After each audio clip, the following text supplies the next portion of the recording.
Malam itu, udara politik Israel lebih pekat dari asap rokok di bar sempit. Di ruang sidang yang penuh lampu sorot, Perdana Menteri Benyamin Netanyahu berdiri tegap di belakang podium kayu berukir lambang negara. Jas hitamnya tampak rapi, dasi biru tua terikat sempurna, namun wajahnya menampakkan garis-garis lelah. Siaran televisi nasional menyiarkan pidatonya secara langsung, ditonton jutaan mata rakyat yang menunggu, antara cemas dan marah. Ruangan yang biasanya riuh dengan bisik-bisik pejabat kini sunyi, seolah seluruh negeri menahan napas. Dengan suara berat yang diatur sedemikian rupa, ia mengumumkan pengerahan penuh Israel Defensive Forces, IDF, menuju jalur Gaza. Kita harus segera mengakhiri perlawanan di Gaza dan memastikan kemenangan mutlak. Tegasnya, kalimat yang bergema seperti mantra perang. Bagi sebagian penonton, ucapannya terdengar bukan sebagai strategi militer, melainkan deklarasi perang total. Seakan Netanyahu baru saja mengubah sidang pemerintahan menjadi panggung peluncuran trailer film perang. Kata-kata itu meluncur deras, namun tubuhnya mengirim sinyal berbeda. Kamera televisi yang jeli menangkap jemarinya mencengkeram podium terlalu keras. Urat tangannya menonjol seakan ia sedang menahan sesuatu yang ingin pecah. Sesekali matanya menatap kosong ke depan, seolah mencari pegangan di tengah samudra kecemasan. Senyumnya tipis, tapi lebih mirip lipatan wajah orang yang sedang menyembunyikan rasa gentar. Bagi sebagian rakyat yang menonton dari rumah, pidato itu tak lebih dari iklan kematian yang dibacakan dengan penuh percaya diri. Kata-kata, kemenangan mutlak, terdengar seperti tagline poster bioskop, "Coming soon, the biggest war of the century." Hanya saja kali ini, tiketnya adalah nyawa prajurit. Komentator politik di radio bahkan berbisik sinis, kalau podium itu bisa bicara, mungkin sudah minta perlindungan karena terlalu sering digenggam kasar. Pendukungnya mungkin melihat ini sebagai momen kepemimpinan besar, pemimpin yang berani mengambil keputusan bersejarah. Namun bagi pengamat independen, pidato itu tak lebih dari manuver politik. Sebuah upaya memperlihatkan otot militer untuk menutupi retaknya dukungan politik di dalam negeri. Netanyahu, dalam pidato itu, seolah berperang di dua front sekaligus. Di Gaza dengan tank dan roket, di Tel Aviv dengan opini publik dan suara parlemen.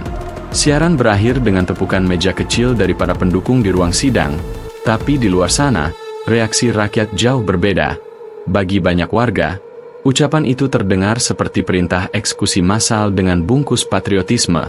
Mereka menatap layar televisi dan mendengar bukan suara pemimpin, melainkan gema seorang pria yang sedang mempertaruhkan negaranya demi menyelamatkan kursi kekuasaan. Hanya beberapa jam setelah pidato Netanyahu berakhir, jalanan Israel mulai berubah menjadi sungai manusia. Dari Haifa di utara, Beersheba di selatan, hingga Yerusalem di timur, ribuan kendaraan pribadi, bus, dan sepeda motor bergerak menuju Tel Aviv. Polisi lalu lintas kewalahan, sementara udara malam dipenuhi deru klakson bercampur teriakan massa. Di depan kediaman resmi Perdana Menteri, gelombang manusia terus membengkak hingga menyerupai lautan protes yang tak bertepi. Spanduk-spanduk besar berkibar di udara, dengan tulisan tebal, "Not War, but Peace," dan "Chang the Leader, Save the Nation." Bendera Israel diangkat tinggi, bukan untuk merayakan nasionalisme, tapi untuk menandai perlawanan. Di antara massa, suara-suara keras bergema, menenggelamkan sirene polisi. "Kami tidak butuh perang lagi. Kami butuh pemimpin baru," teriak seorang pemuda dengan pengeras suara. Namun paling memilukan adalah suara keluarga para prajurit.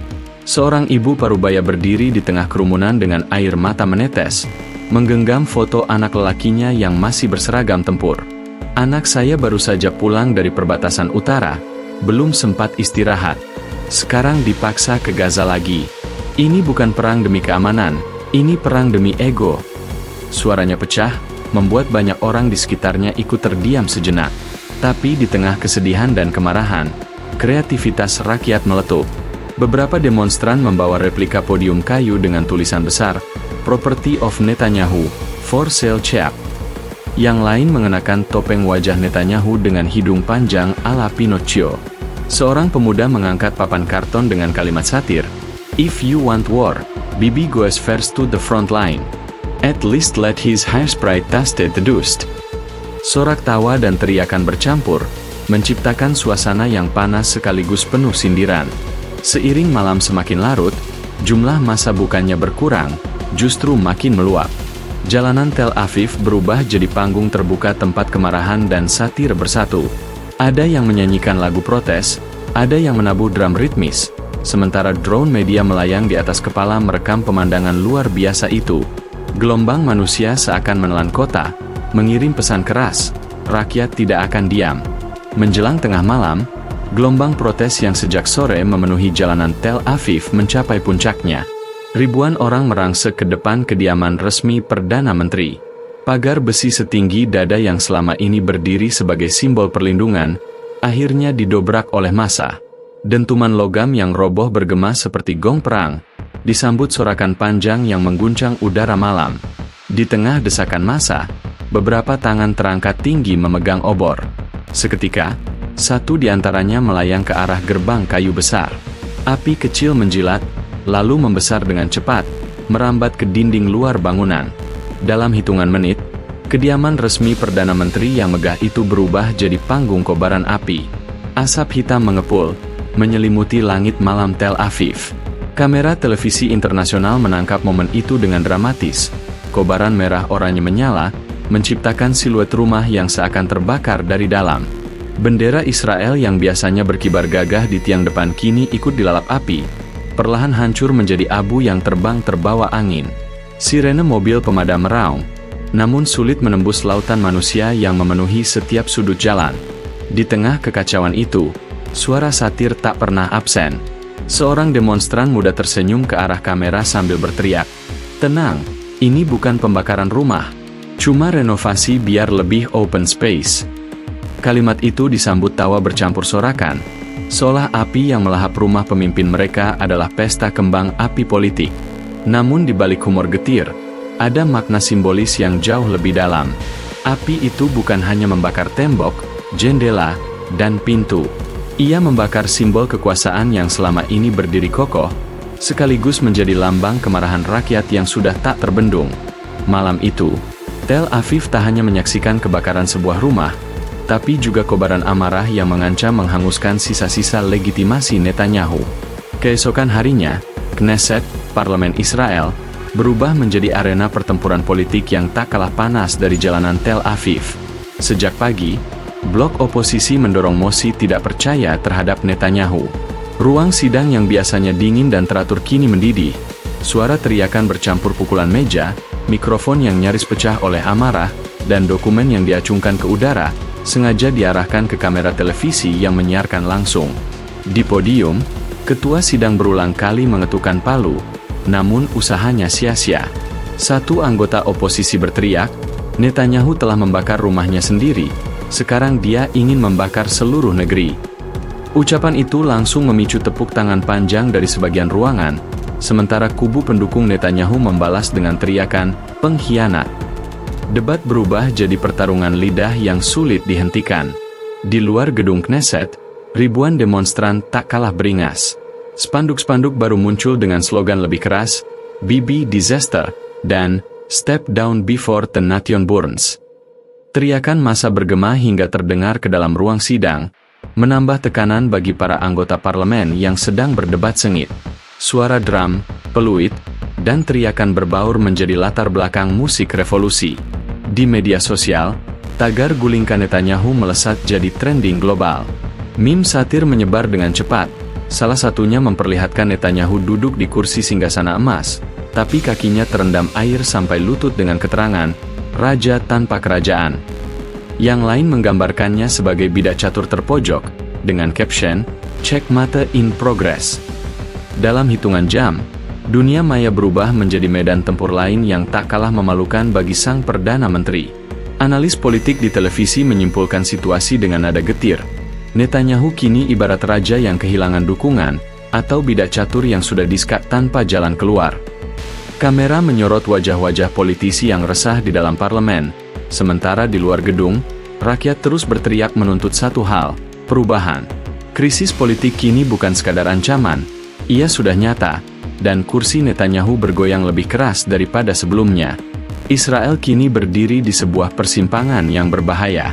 Di satu sisi, perang di Gaza masih berkecamuk, ledakan terdengar saban malam, Sirene roket terus melengking, dan ribuan tentara masih dipaksa bertempur. Di sisi lain, krisis politik di jantung negeri semakin parah, membuat rakyat merasa tidak ada satupun pemimpin yang benar-benar mengendalikan arah negara. Dua front ini bertabrakan, menciptakan rasa genting yang membayangi seluruh bangsa. Dampak sosial kian nyata. Ekonomi melemah drastis, toko-toko di pusat kota sepi, harga bahan pokok melonjak. Sekolah-sekolah memilih diliburkan karena alasan keamanan, sementara transportasi publik terganggu oleh aksi demonstrasi yang tak kunjung reda. Israel yang biasanya bergerak cepat dan sibuk kini tampak terhenti, seolah mesin negaranya macet karena terlalu lama dipaksa bekerja di bawah ketegangan. Tekanan juga datang dari luar negeri. PBB menggelar sidang darurat, sementara sekutu dekat Israel mulai kehilangan kesabaran.